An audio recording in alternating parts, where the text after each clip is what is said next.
Qin Shi Huang and the Mercury Rivers. In 246 BC, a 13-year-old boy became the ruler of Qin, a warring state in ancient China. His name was Yingzheng, but the world would remember him as Qin Shi Huang, the first emperor to unify China under a single dynasty. He had conquered kingdoms. He had standardized writing, currency, and law. He had built the foundation of what would become the Great Wall. But none of it was enough, because Qin Shi Huang feared the one thing he couldn't conquer: death. So he sent scholars, magicians, and explorers across the empire and beyond, some as far as the Pacific Ocean, searching for the Busi Yao, the drug of deathlessness. He ordered his court alchemists to create an elixir that would grant him immortality. And they did. The elixir was made from cinnabar, a bright red mineral that produced liquid mercury. Ancient Chinese alchemists believed mercury was magical. It flowed like water but shimmered like metal. It was associated with power, transformation, and eternal life. The emperor drank it every day, for years. Meanwhile, he prepared for eternity in another way. He ordered the construction of a tomb, a subterranean palace that would take 39 years to complete and require 700,000 workers. Inside,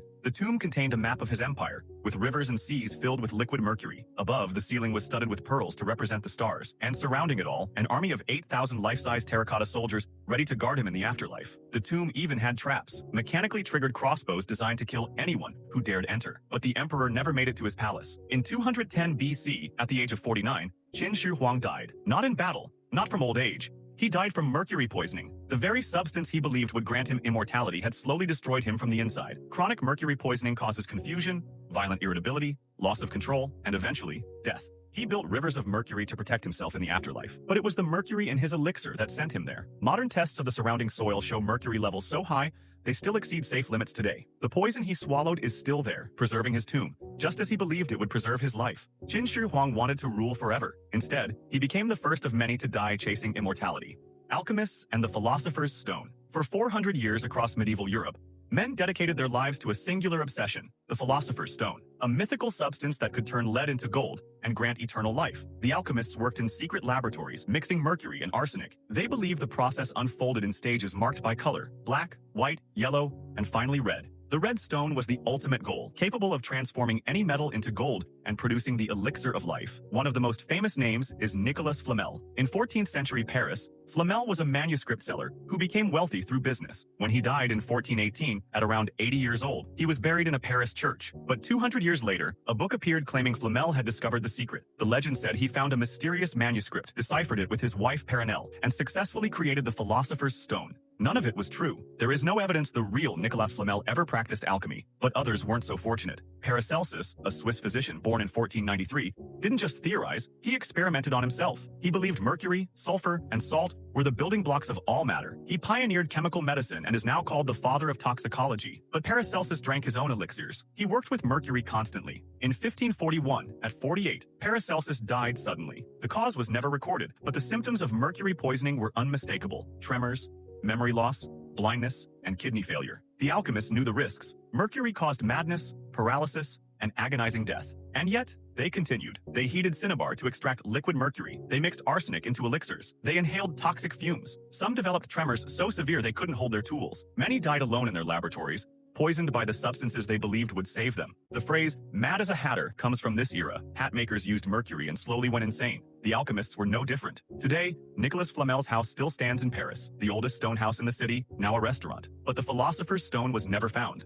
Parabiosis, young blood transfusions. In 1864, a French scientist named Paul Bert surgically joined two rats together, connecting their bloodstreams. The technique was largely forgotten until the 1950s, when a Cornell gerontologist named Clive Mackay connected old rats to young rats. The old rats lived longer. The experiment raised an unsettling question: was there something in young blood that could reverse aging? In 2005, Stanford researchers revived the technique. They paired old mice with young mice, linking their circulatory systems. Within 5 weeks, the muscle and brain tissue of the old mice began to resemble that of the young mice. Something in young blood was sending signals to old cells, telling them to regenerate. By 2014, the results were undeniable. Young blood improved memory, rejuvenated the heart, and activated stem cells. And Silicon Valley was paying attention. In 2016, a Stanford graduate named Jesse Karmazin founded a company called Ambrosia. The pitch was simple: pay $8,000 and they'd fill your veins with plasma from teenagers. Karmazin claimed it was a clinical trial, but there was no control group, no peer review, and participants had to pay to join. Ambrosia opened clinics across California, Florida, and Texas. The treatment took 2 days and 1.5 liters of plasma from donors aged 16 to 25. Clients paid via PayPal.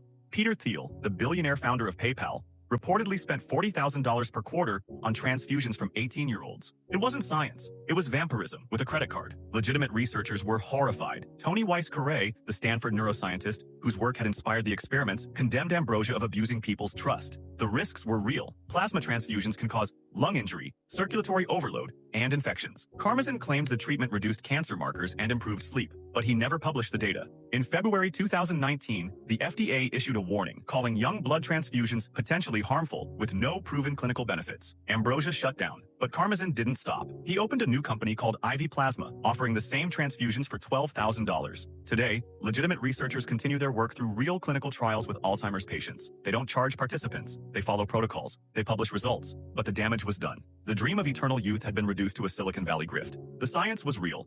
The application was a scam. Cryonics, the frozen bodies. Right now, in Scottsdale, Arizona, there are over 200 bodies stored in giant metal tanks filled with liquid nitrogen, frozen at minus 196 degrees Celsius. They've been dead for years, some for decades, but their families believe they're coming back. In 1962, a Michigan professor named Robert Ettinger published The Prospect of Immortality, arguing that if you freeze a body immediately after death, future medicine might revive it. 5 years later, James Bedford became the first. The 73-year-old professor died of kidney cancer. Within 2 hours, his body was injected with antifreeze and packed in dry ice. The preservation was primitive, but Bedford's frozen body became proof of concept, and it's still frozen today at Alcor Life Extension Foundation in Arizona. Since then, around 600 people worldwide have been cryopreserved, with thousands more on waiting lists. Full body preservation at Alcor costs $220,000, usually paid through life insurance. The most famous cryonics myth? Walt Disney. For decades, rumors claimed Disney was frozen beneath Disneyland, but it was completely false. He was cremated in 1966. His daughter said he'd probably never even heard of cryonics, but one famous name really is frozen. Ted Williams, the Hall of Fame baseball legend. When Williams died in 2002, his family split. His daughter wanted him cremated, but his son produced a note saying they agreed to be preserved at Alcor to be together in the future. Williams' body was sent to Arizona. Then a former Alcor executive went public with allegations. He claimed Williams' head had been accidentally cracked, drilled with holes, and stored in a lobster pot. Alcor denied everything, but the damage was done. Today, both Ted Williams and his son are stored at Alcor, just their heads. The science, however, remains deeply flawed. No one has ever been revived, and yet the waiting list grows. Robert Ettinger, the man who started it all, died in 2011. His body was cryopreserved at the institute he founded. The frozen bodies remain in their tanks, suspended in liquid nitrogen, maintained by weekly refills, and the hope that someone someday will figure out how to undo death. Until then, they wait in the cold. Mind uploading. Digital immortality. In 2018, a startup called Nectome pitched an idea to Silicon Valley investors. Pay $10,000, and they'd preserve your brain so perfectly that one day, scientists could scan it and upload your consciousness into a computer. You'd live forever, digitally. There was just one problem. The process was 100% fatal. To preserve a brain well enough for uploading, Nectome needed it fresh. That meant connecting a patient to a heart-lung machine while they were still alive and pumping embalming chemicals through their arteries until the brain turned into glass. The company's co-founder was upfront. The user experience will be identical to physician-assisted suicide. 25 people signed up anyway, including Sam Altman, CEO of Y Combinator. He told reporters he was pretty sure minds will be digitized in his lifetime. Nectome won an $80,000 prize for preserving a pig's brain and secured nearly $1 million in federal funding. But there was a fundamental problem. Nectome had no idea how to actually upload a brain. They were selling death with a promise they couldn't keep. Neuroscientists were horrified, and yet the dream persists. Elon Musk's company, Neuralink, is working on brain-computer interfaces with the long-term goal of creating a backup of human consciousness. Musk has said he believes it's possible to download memories and personality and store them like files. In Russia, billionaire Dmitry Itskov founded the 2045 Initiative with a roadmap for digital immortality. By 2025, transplant a human brain into a robot. By 2035, upload a personality into an artificial brain. By 2045, create holographic bodies. None of it has happened. The technology doesn't exist. But the philosophical problem runs deeper. If you upload your mind to a computer, is it still you, or is it just a copy? If the upload wakes up in a digital world and you're gone, who won? No one knows, because no one knows what consciousness is. And until we do, mind uploading remains what it's always been, an expensive way to die for the promise of becoming something else. The question isn't whether we can cheat death. It's whether, in trying, we've forgotten what it means to be alive. If you made it this far, thank you. Make sure to subscribe for more stories like this, and let me know in the comments which moment in history you'd like to see next.